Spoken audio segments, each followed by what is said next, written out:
Good day, sir, ma'am.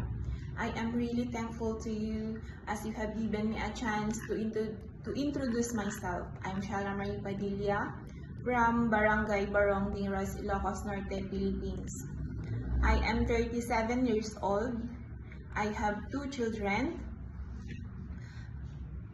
I graduated with a degree of midwifery from Northern Christian College, and also I am a certified caregiver.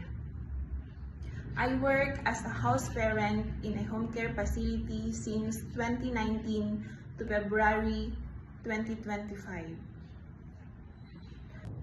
I know how to take care of child and elderly. I provide compassionate and support for individuals who need assistance with daily tasks.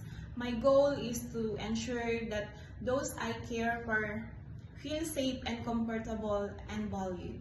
I take pride in offering not just physical care but emotional support as well. I'm dedicated to creating a positive environment where people can maintain the dignity and independence. Also, I am a trustworthy, hardworking, and honest, and willing to learn. To my future employer, please hire me as your caregiver, and I will do my best to serve your family. Thank you.